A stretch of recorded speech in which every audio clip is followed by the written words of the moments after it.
والسلام على أشرف أنبياء الله. أعزتي المواطنين، أيها الصحفيون الكرام، مرحبا بكم في النقطة الصحفية اليومية حول جائحة كورونا. ولدينا في هذا اليوم 58 حالة جديدة و20 حالة شفاء، ونأسف لفقدان شهيدين من المرضى الذين كانوا تحت الرعاية. نترحم على أرواحهم ونسأل الله العلي القدير أن يسكنهم فسيح جناته. الحالات 58 كلها حالات مخالطة، وبالتالي ليست لدينا حالة مجتمعية اليوم، وبهذا يكون عدد الحالات المسجلة في البلد وصل إلى 1162، وعدد حالات شفاء 139 و61 حالة وفاة. من بين كل 1097 كانت حالات مخالطة، 59 حالة مجتمعية، والحالات 6 الوافدة التي سجلت في بداية الوباء.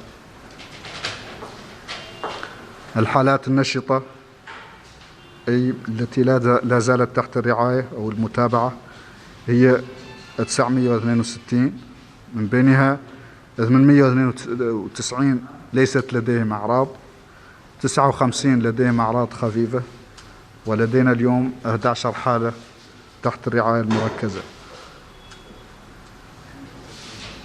أما بالنسبة للفحوصات فقد أجريت 431 فحص،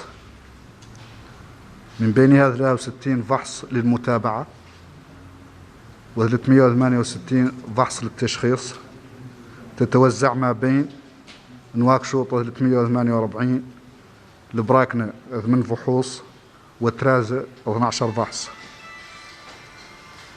وتتوزع الحالات الجديدة على النحو التالي: 11 حالة من دار النعيم، 10 من تيارت، 21 من توجونين، حالة واحدة من القصر، 9 حالات من تفراق زينة، 4 حالات من عرفات، حالة من الميناء، وحالة من رسو.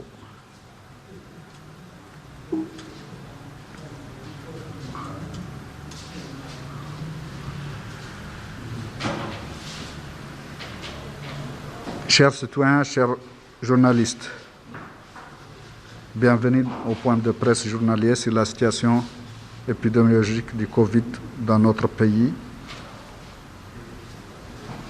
marqué aujourd'hui par 58 nouveaux cas, 20 guérisons, et on déplore 2 décès parmi les malades qui étaient hospitalisés. Les 58 cas sont des cas contacts et on n'a pas de cas communautaires aujourd'hui. Et ceci porte le nombre de cas enregistrés depuis le début de l'épidémie à 1162 cas, 138 guérisons et 61 décès. Rahmatullahi alayna wa alayhim. Les cas contacts ont été de 1097 et les cas communautaires 59, et on a les 6 cas importés au début de l'épidémie.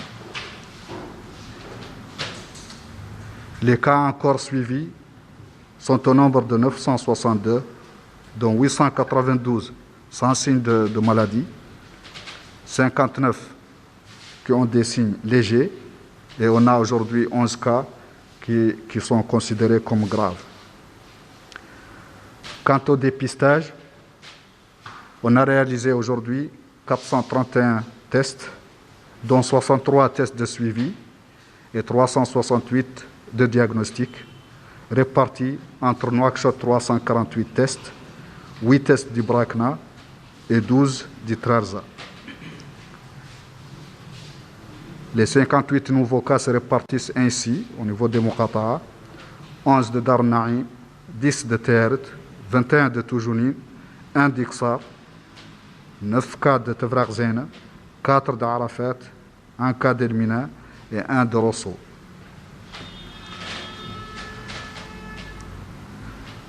ونختار اليوم نجدد الدعوة للمواطنين بالاتجاه نحو المؤسسات الصحية، المستشفيات العامة الثلاث، أي مستشفى الشيخ زايد ومستشفى الصداقة والمستشفى الوطني. هذه المستشفيات فيها جزء من الحالات المستعجلة مخصص الحالات المصابة بهذا المرض، وبالتالي كما أن نتجه بكل الحالات المستعجلة كالعادة لهذه المستشفيات، ينبغي اليوم أن نتجه خاصة بالحالات المصابة، لأنه باتت عندنا الحالات المصابة في البيوت، وبالتالي يلا تراقب في البيوت، وكل حد منها حس بشيء يلا يمتشبيه شور الحالات المستعجلة بواحد من المستشفيات أي أقربهم يلا يمتشب حد شور. هذا ضروري، لكن بمشيئة الله يتم إنقاذ ما شاء الله أن ينقذ، ولا يجوز على أن ذي الحالات تبقى في البيوت إلى أن تحدث لا قدر الله وفيات في البيوت.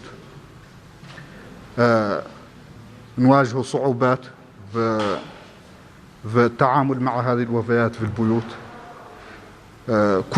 كل الوفيات في البيوت، لأنه ما دامت تحدث وفاة في هذه الفترة اللي هي لا بد أن نتأكدوا على أنها سليمة من هذا المرض، لأنه في حالة وفاة إثر الإصابة بهذا المرض المتوفى يكون جثمانه يشكل خطرا على المتعاملين معه، وبالتالي فرق طبية والله فرق مكونة على طريقة التعامل بهذه مع الجثامين إثر الإصابة بكوفيد. هذه الفرق هي اللي يلا تتعامل مع هذه الحالات. أول وسنة حالات الوفيات، بالإضافة على أنها تحتاج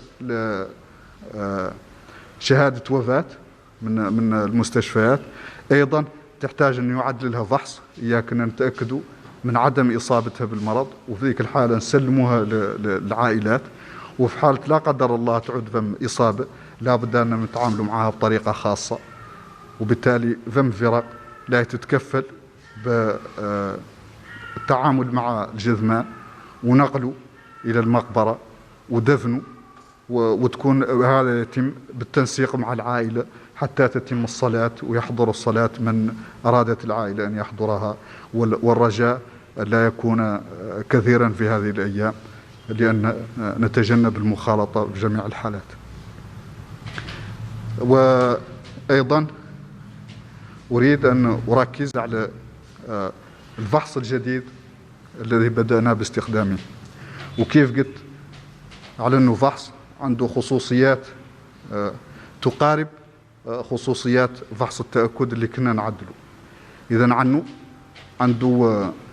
عنده نفس القدرة على تشخيص الحالات الموجبة، وبالتالي يسمح لنا بأننا نسرعوا في وتيرة الفحوص ونسرعوا في رد نتائج الفحوص، وهذا مهم خاصة على أنه في مرحلة لا بد أن نعزوا قدراتنا من الفحص الثاني، فحص التأكد. وفحص التأكد يبقى مهم به اللي يسهل علينا توثيق ما يجري، لأن الفحوص السريعة تقد تعدلها فرق وتقد تنسى تسجل الحالات وتقد ما ترجع لنا المعلومات حول الحالات. أول وسنة نفضلوا فحص التأكد اللي تنقبض عينة وتأخذ على المختبر، وبالتالي نتأكدوا من تسجيلها ونتأكدوا من حالاتها. إذا المشكلة ما هي مشكلة التأكد من النتائج، خاصة النتائج الموجبة، وبالتالي نختار المواطنين يفهموا هذا التغيير في استراتيجية مؤقت، يا غير بعد لا يسمح لنا بأن نعطوا دفع جديد للفحص. وبالتالي نعرف على أنهم كانوا دائما يعد لهم فحص سريع وينقال لهم على أن بعد الفحص السريع لا يعدل فحص التأكد. اليوم مات لا ضروري في المرحلة اللي ما هو ضروري، لأن الفحص اللي نستخدمه فحص يعطي النتائج مؤكدة خاصة النتائج الموجبة. J'ai insisté sur l'importance du recours aux hôpitaux en cas de problème chez les malades qui sont actuellement dans les maisons. On a maintenant des cas positifs asymptomatiques à domicile, mais le fait qu'ils soient asymptomatiques, ça n'exclut pas qu'ils puissent avoir des complications. Et donc, nous demandons à tous les citoyens d'être vigilants et d'amener tous les malades qui représenteraient des signes, les amener dans les services d'urgence des hôpitaux, comme d'ailleurs ils le faisaient en dehors du Covid. Chaque fois, quand il y a une situation critique ou quelqu'un qui a un problème de santé, on l'amenait au service d'urgence des hôpitaux. Autant le faire pour les cas positifs qui sont aujourd'hui à domicile, afin que l'on puisse sauver ceux que Allah subhanahu wa ta'ala voudrait qu'ils soient sauvés. Donc, nous voulons éviter vraiment ces décès qui se produisent à domicile parce qu'ils nous posent beaucoup de problèmes. Tout décès actuellement doit être testé avant d'être enterré. C'est justement pour nous assurer que tout décès ne soit pas remis à la famille si c'est un décès lié au Covid. Parce que la manipulation des corps, des dépouilles mortelles qui sont infectés représente un grand risque pour la population et dans le cadre de la propagation de l'épidémie. Donc, quand un décès se produit, naturellement, on l'amène dans les hôpitaux pour avoir un certificat de décès, mais maintenant, autant plus, il faut qu'on fasse un prélèvement, un test, et je demande à tous les citoyens d'être patients par rapport à cela. Et quand on fait un prélèvement, on doit attendre quelques heures pour que les résultats puissent être remis. On a mis en place tous les dispositifs pour accélérer la remise des résultats des prélèvements sur les dépouilles mortelles. Malheureusement, le test chez les dépouilles mortelles ne peut pas se faire avec le test rapide. Il doit se faire absolument avec la PCR. Et donc, on demande la patience des familles quand ils amènent un décès, le temps qu'on puisse sortir les résultats. Et donc, si le résultat est négatif, on remettra la dépouille à la famille. Par contre, si le résultat est positif, ce sont nos équipes formées qui vont s'occuper du corps et qui vont le transporter, l'enterrer, et tout ceci en concertation, en coordination avec la famille pour qu'elle puisse assurer la prière et que la famille puisse assister à l'enterrement. هذا وأصلي وأسلم على أشرف المرسلين وإلى غد إن شاء الله.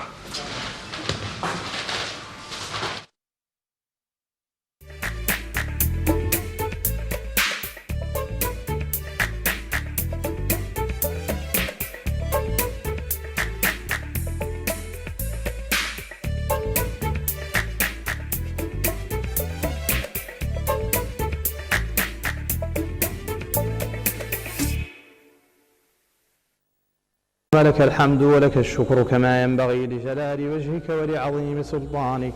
اللهم لك الحمد كثيرا كما تنعم كثيرا. لك الحمد ولك الشكر حتى ترضى. لك الحمد ولك الشكر حمدا كثيرا طيبا مباركا فيه. لك الحمد أنت أحق من ذكر وأحق